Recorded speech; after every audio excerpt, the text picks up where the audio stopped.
Hi again. I want to talk to you today about, will the temple in Jerusalem be rebuilt?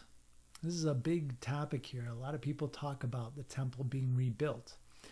And we're going to look at this whole topic, this subject, from every angle we can look at it from. And the question of whether the temple in Jerusalem will be rebuilt. First of all, if we look at the end of time, we look at the New Jerusalem, where we live with Jesus. In the New Jerusalem, which is described in chapter 21 of Revelation, it says, starting in verse 21, "And the 12 gates were 12 pearls, and every several gate was one pearl, and the street of the city was pure gold, as it were transparent glass." This is the New Jerusalem where we live with the Lord. And it says, "And I saw no temple therein. For the Lord God Almighty and the Lamb are the temple of it." And if we go to the next chapter, chapter 22, it says, starting in verse 1, "And he showed me a pure river of water of life, clear as crystal, proceeding out of the throne of God and of the Lamb." Now remember, there's no temple in the New Jerusalem, but proceeding from God's throne, there's a pure river of water of life. So God's throne is in the city, but there's no temple. And in verse 3 it says, "And there shall be no more curse, but the throne of God and of the Lamb shall be in it." Talking about the New Jerusalem, not a temple. Talking about the New Jerusalem in which there is no temple. It says, "The throne of God and of the Lamb shall be in it," the New Jerusalem, "and his servants shall serve him, and they shall see his face, and his name shall be on their foreheads." So here we see that we will actually see God's face. Because remember, it says in 1 Corinthians, "Then we shall see him face to face."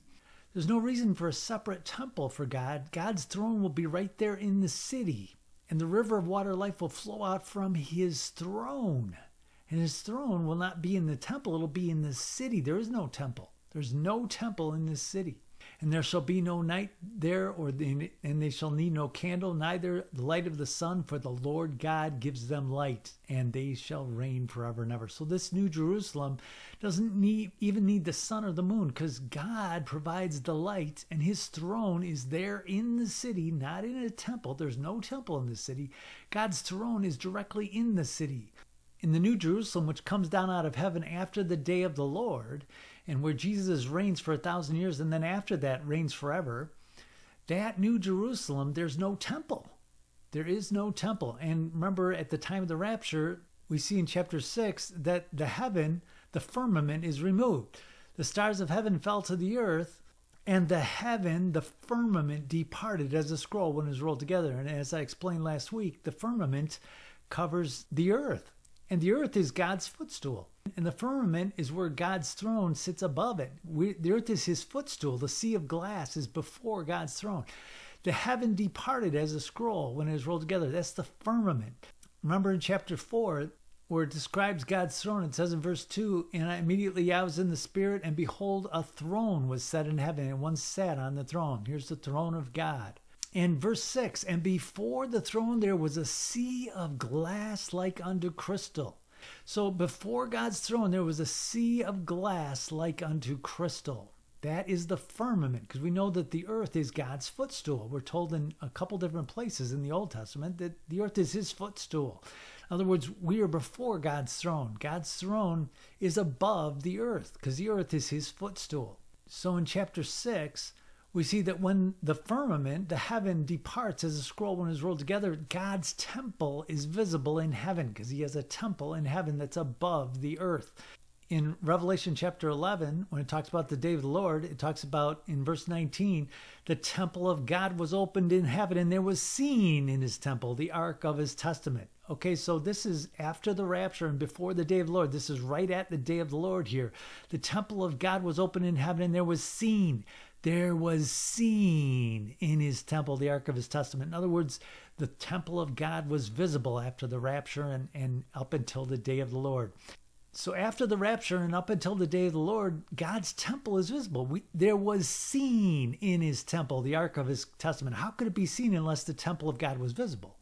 So the temple of God was opened in heaven, and there was seen in his temple. In other words, you could see the temple of God, but it was open up so you could see the ark of his testament.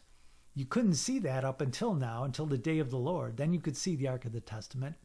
Then it talks about the lightnings and voices and thunderings and the earthquake and the great hail of the day of the Lord. And that's the end of the first account of Revelation.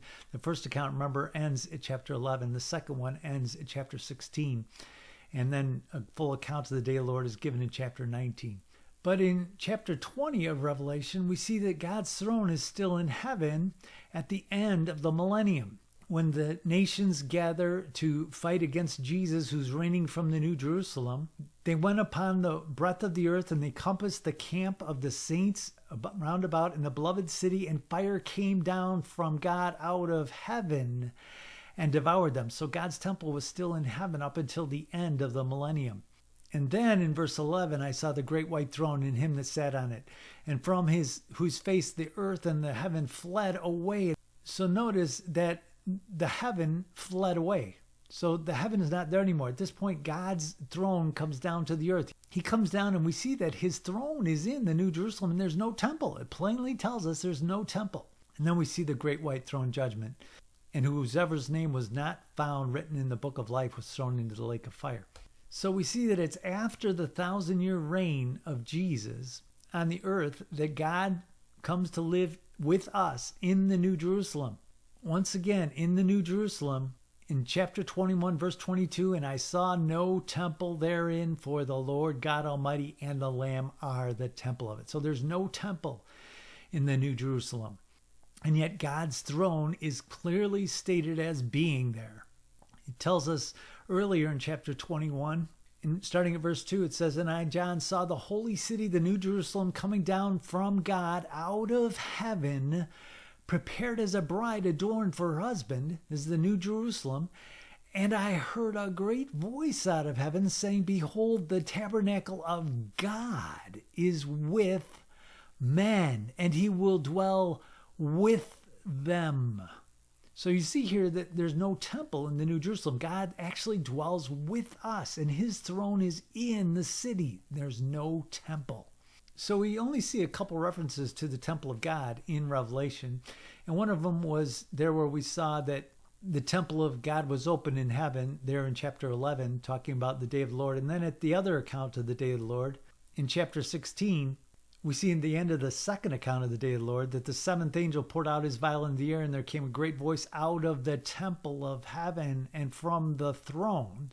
So the throne was in the temple in heaven, and that was the temple of heaven at that time. This is before the day of the Lord. It's right at the day of the Lord. And there were voices and thunderings and lightnings and a great earthquake, just like in the first account, such as were not seen upon the earth. So mighty was the quake and so great. And then verse 21, there fell upon men a great hail out of heaven. That's the same hail mentioned in chapter 11 at the end of the first account on the day of the Lord. There fell upon men that same hail, that great hail out of heaven. And men blasphemed God because of the plague of hail. Well, they obviously knew God was there. The temple of God was visible all this time because men, even the men who weren't following God, they knew he was there. They blasphemed him. They blasphemed God because of the plague of hail. But then we also see in chapter 11 another account when it's talking about the two witnesses. We see at the end of chapter 10 where John is given the second account in verse 8, and the voice which I heard from heaven spoke to me again and said, Go and take the little book which is open in the hand of the angel which stands upon the sea and upon the earth. And I went to the angel and said to him, Give me the little book. And he said, Take it and eat it up. And it shall be in thy belly bitter, but it shall be in your mouth sweet as honey. And I took the little book out of the angel's hand and ate it up, and it was sweet in my mouth. And when I had eaten it, my belly was bitter. And he said to me, You must prophesy again before many peoples, nations, tongues, and kings. Now, John himself personally never prophesied before many peoples, nations, tongues, and kings, except through the book of Revelation. That's how he prophesied. So he's giving a second account. He's given a second account by this angel. This is the end of the first account here. Chapter 10, chapter 11 just gives a little more detail on the day of the Lord, but it's basically the end of the first account here. And he's given the second account. And this is talking to John, and John, he gets this book to eat. And then the next thing that happens in chapter 11, and there was given to me, right after he was given that book, there was given to me a rod, Actually, it says a reed like unto a rod. And the angels stood saying, rise and measure the temple of God and the altar and them that worship therein. But the court which is without the temple leave out and measure not, for it is given unto the Gentiles, and the holy city they shall tread underfoot for 42 months. So here we see an obvious reference to the reign of the Antichrist, which we know is 42 months long. Read in chapter 13. In verse 5, there was given to him a mouth speaking great things and blasphemies, and power was given to continue 42 months. The reign of the Antichrist is 42 months. So we know here that in chapter 11, where it's talking about the holy city that shall tread under 42 months. Well, who's going to trample the holy city for 42 months? Obviously, that's the Antichrist. We read in 2 Thessalonians chapter 2 in verse 4 that he opposes and exalts himself above all that is called God or that is worshipped, so that he as God sits in the temple of God, showing himself that he is God. Now, many people argue and say, well, hold on, this has to be the temple in Jerusalem. It has to be rebuilt in order for this to happen. No, that's not true. You have to read this in the context of what happened. The Antichrist is not revealed until the rapture happens, and this whole chapter explains that. The rapture happens first, and then the Antichrist is revealed. The church is gone, and the two witnesses are Israel and Judah. Israel and Judah see their Messiah. When the rapture happens, they see Jesus. They see that all the Christians go up to heaven. Every eye sees Jesus at the rapture. Everyone sees the Christians go up to heaven, and God's throne is visible. They see it's God's throne, the same God they worshiped, the same God that they worshiped from their temple in Jerusalem. They see that his actual temple's in heaven. They see that the Christians who never worshiped at the temple, they go up to God's temple. They go up there. And they are the ones who go up, not the Jews who were worshiping at the physical temple in Jerusalem. No, it's the Christians who never worshiped at the physical temple in Jerusalem. They're the ones who go up to the temple of God at the rapture. So obviously the Jews have no desire to build a temple at this point when the rapture happens. They have no desire to worship at a temple on the earth in Jerusalem, because they see the Christians didn't, and they just went up to the temple of God. So the Jews, the two witnesses, they are in sackcloth. That's why the Bible says in Revelation 11 that they're in sackcloth, because they're repentant. It's like, oh my gosh, we never saw that Jesus Christ is the Messiah that we were waiting for. They didn't understand that. But every eye sees Jesus at the rapture, including all the Jews. So when the Antichrist here, who opposes and exalts himself, everything that is called God or that is worshipped, so that he as God sits in the temple of God, showing himself that he is God. Well, what temple would that be? Think about it. The Christians are all gone. The Jews realize that their physical temple is meaningless on the earth. Their physical temple was just a shadow of the temple that is in heaven, because they see the temple in heaven now. The temple is visible. They see the actual temple of God in heaven. They see that it was just a poor replica of the temple. They see that God, who was worshipped by the Christians who did not worship at the temple, God doesn't require them to worship at the temple. They see that now. So what temple would this be? After the Christians are gone, and the Jews are the two witnesses, Israel and Judah. They're the two witnesses, the 144,000. The two witnesses are made up of all the Jews, and they prophesy for 1,260 days, which is just less than 42 months, because the Antichrist finds a way to kill them after 1,260 days, which is before the end of 42 months. So when the Antichrist, he sits in the temple of God, showing himself that he is God, what would this temple of God be? Remember, God in Arabic is Allah. What religion is it that the Antichrist is of? He's of Islam. The Dome on the Rock is built on the temple courts of the temple. It's built right alongside the temple of God. And the Antichrist is not going to sit in the temple of the Jewish God, the God whose temple is visible in heaven. He's not going to sit there. He's in rebellion against that God. Why would he sit in the temple that is a very rough parallel of the temple in heaven? Why would he do that? No, he has to show himself in opposition to the God whose temple is visible in heaven now. God's temple is visible in heaven. The firmament was removed, so God's temple is visible. The Antichrist is going to sit in the temple of his religion, Islam. Remember, the Antichrist is the Messiah of Islam. That's who the Antichrist is. So he's going to sit in the dome of the rock. That's where he's going to proclaim himself to be God, because he's in opposition to the temple in Jerusalem. Why would he sit in the temple in Jerusalem? He's going to show himself that he is God, and he'll sit in his temple, the temple of God. God is Allah in Arabic. What is the language of Islam? Arabic. The Quran is written in Arabic. The temple of God here is the dome on the rock. There's really no doubt about this. We see that there's no reason for the Jews to have a temple after the rapture. We know that if they had rebuilt the temple, we know that the Antichrist would certainly not go there to show himself that he is God in a poor reflection of the temple that is visible in heaven. There's the real God. The real God is in the real temple that is visible in heaven. So he's in opposition against him. He's the Antichrist. He's against God. So he's obviously not going to go to that temple, the Jewish temple in Jerusalem. No. See, there's no reason for the temple to be rebuilt. If it does get rebuilt, which is possible, the Jews could, in their zeal, rebuild the temple. It's not going to be used by the Antichrist. This would not be the temple of the Jews in Jerusalem. This would be the dome on the rock. That's the temple of the Antichrist's God. And he's showing himself that he is God. So where would he go? All the people left on earth they're Muslims or people who rejected the God of the Jews. And remember, it tells us plainly in Revelation chapter 11, when the angel tells him to measure the temple of God and the altar and them that worship therein, he's talking to John at the time he's given this revelation. Now, there's people that argue about this, that whether it was written before 70 AD or after, it doesn't matter. Because here we see John is told to measure the temple of God. That's the temple in Jerusalem. It was destroyed in 70 AD. If it was written after 70 AD, then he's going to a time before 70 AD. John was all over the place during the book of Revelation. If this could have been written before 70 AD, and if so, then no problem. John would not be surprised by measuring the temple because it would still be standing in Jerusalem. But if it was written after, hey, he was there on the day of the Lord. John saw the day of the Lord in person. He saw the rapture in person. He saw everything between the rapture and the day of the Lord in person. He saw it all in the book of Revelation. Why couldn't he see the temple? The temple in Jerusalem, the Jewish temple, the temple of God. So here we see that there was given him a measuring rod by the angel, and he was told to rise and measure the temple of God and the altar and them that worship therein. That would point to the Jews who were still worshiping in the temple of God before the destruction of the temple, because it says, but the court which is without the temple leave out and measure it not, for it is given unto the Gentiles. Well, what is that?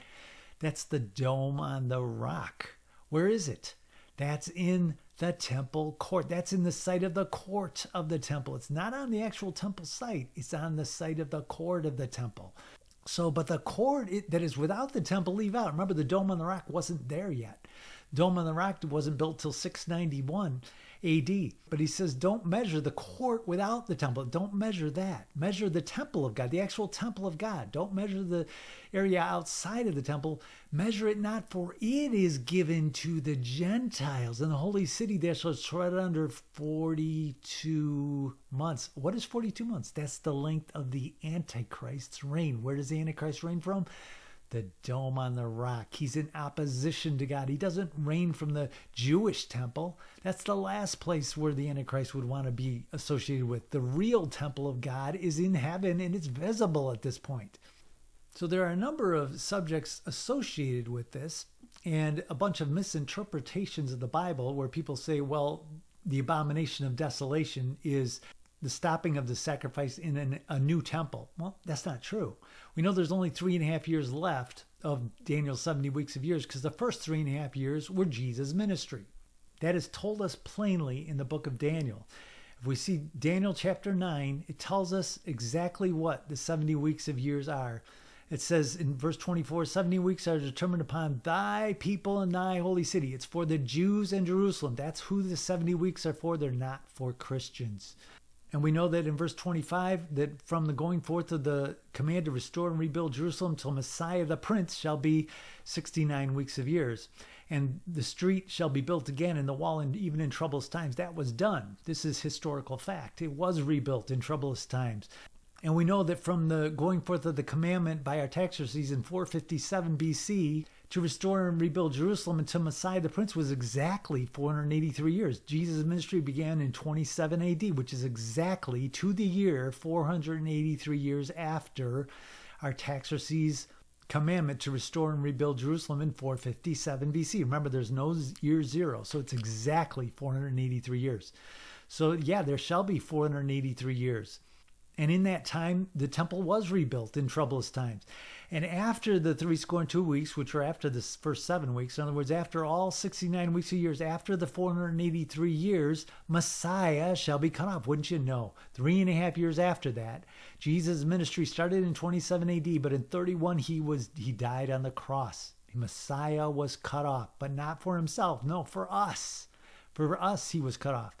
And the people of the prince that shall come shall destroy the city and the sanctuary. Wouldn't you know? The Roman Empire did come and destroy the city and the sanctuary. They were the people of the prince that shall come. And remember, once again, the Antichrist is never mentioned in this verse. It mentions the people of the prince that shall come. The Antichrist is never mentioned as a person. And it says, and the end shall come with a flood, and unto the end of the war, desolations are determined. There were great desolations that happened until the temple was finally destroyed in 70 AD. Remember, for 1,290 days, the Roman Empire trampled Judea for 1,290 days. And then after 1,335 days, the last of the Jews gave up. And because they gave up, the Romans stopped their killing because they were massacring the Jewish people up until that 1,335 days. So there were desolations that were determined, and that all happened at the destruction of the temple. And then verse 27, he shall confirm the covenant with many for 1 week. Who's he? The subject of verse 26 is Messiah. After 62 weeks shall Messiah be cut off, but not for himself. A pronoun pointing to the subject, Messiah. So in verse 26, the subject is Messiah. The Antichrist is never mentioned in verse 26. It says, the people of the prince that shall come shall destroy the city and the sanctuary, obviously talking about the Roman Empire. They are the ones who destroyed the city and the sanctuary. The Antichrist is never mentioned in verse 26, and the subject is Messiah. So obviously in verse 27, he is Messiah. He shall confirm the covenant with many for 1 week. Obviously, the covenant is the covenant in Jesus' blood. He confirms it with many for 1 week. His ministry begins after the 483 years that are mentioned here. And in 27 AD, right after those 483 years are completed, Jesus' ministry begins. And in the midst of the week, he shall cause sacrifice and oblation to cease. Wouldn't you know? After 3.5 years of ministry, Jesus caused the sacrifice and oblation to cease. Jesus did that. That's a fact. So it says, Jesus, the Messiah, he will confirm the covenant, making very clear this is talking about the covenant in Jesus' blood with many for 1 week. During his ministry, he confirmed that covenant. He confirmed the covenant for 3.5 years during his ministry. And then in the midst of the week, after 3.5 years of ministry, he died on the cross, and sacrifice and oblation were supposed to cease. He caused them to cease. Jesus caused the sacrifice and oblation to cease, but they kept doing it. The Jews kept doing the sacrifice and oblation because they didn't believe that Jesus was the Messiah. So for the overspreading of abominations, Jesus made it desolate. What's it? The sacrifice and oblation. He made the sacrifice and oblation desolate. In other words, there was no need for the sacrifice and oblation because in the midst of the week, he causes sacrifice and oblation to cease, because he became the sacrifice for sin. There was no longer any need for sacrifice and oblation, and the fact that they continued doing it was insignificant because there was no need for it anymore. It ceased. It ceased when Jesus died on the cross and rose from the dead. That is when sacrifice and oblation ceased. But they continued to do it in the temple. So for the overspreading of abominations, Jesus made it desolate. The sacrifice and oblation was desolate. Even until the consummation, they continued doing the sacrifices until the temple was destroyed. The consummation is obviously referred to right above this. Consummation is the destruction of the temple. The end of the war, desolations are determined. There were great desolations. The Romans slaughtered the Jews, and it was a horrific scene.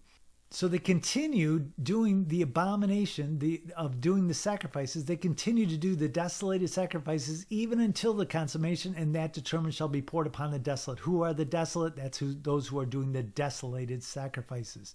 He shall make it desolate. What is it? The sacrifice and oblation. So who are the desolate? That's those who are making the sacrifices. That determined shall be poured upon the desolate. What is that? That's the destruction of Jerusalem and the temple in 70 AD. So we see that there's only 3.5 years left of Daniel's 70 weeks of years. After the first 3.5 years of Jesus' ministry, there's no need for sacrifice or oblation anymore. In other words, there's no need for a temple in Jerusalem anymore. The temple era is done with on the earth. After Jesus died on the cross and rose from the dead, there's no need for sacrifice and oblation. And the sacrifice that was done by the Jews up until 70 AD when Jerusalem was destroyed, when the temple was destroyed, that was desolate. That was a desolate sacrifice. There's no need to rebuild the temple. The Jews may not realize that, and they may rebuild the temple. Hey, I'm not going to say whether they do or not, but if so, it's not going to get used by the Antichrist. I guarantee it's not going to be used by the Antichrist. The real temple will be visible in heaven. God's temple will be visible. That temple that is the Jewish temple, that's a copy. That's a copy of God's temple. Satan wouldn't want to be in a copy of God's temple, seeing the real temple above him. That wouldn't prove that he's God. No, he'd have to be in opposition against God, which means the dome on the rock, which happens to be in the site of the courts of the temple, which the Gentiles trampled for 42 months. That's where the Antichrist will declare himself to be God. The Christians are all gone. The Jews see that their temple was meaningless. They see that their temple was actually just a copy. They see the real temple in heaven. They prophesy for 1,260 days before the Antichrist kills them, and they don't need their temple in Jerusalem to do that. And they see that because they see the Christians who never worshiped at the temple in Jerusalem. They see them go up to heaven to that real temple that is in heaven, the temple of God that is heaven. That temple, after the 1,000 years of Jesus' reign, that temple will no longer be used by God because that temple is above the earth, and God will reign from the New Jerusalem. The New Jerusalem doesn't have a temple. So that kind of gives us an overview of the rebuilding of the temple. Whether the temple would be rebuilt or not is totally irrelevant. It's totally irrelevant. If the Jews decide to rebuild the temple in Jerusalem, it doesn't matter. There's no reason to do any sacrifices and oblation because that was done away with by Jesus. That sacrifice would be desolate. If the Jews took up the sacrifices again, that would be a desolate sacrifice, just like it was back when Jesus died on the cross. So if they do decide to rebuild the temple, it's irrelevant. And there's no mention of the temple being used after the Antichrist. After the Antichrist starts to reign, there's no mention of the temple being used by the Antichrist. He's not going to use the temple of the Jews. He's certainly not going to use that temple. If he's going to declare himself to be God, he can't declare himself to be the God that's sitting in the temple that is in heaven, that is visible, that is plainly visible because the firmament was removed. The firmament was removed and the real temple is visible. So that's my message for today. Thanks for watching.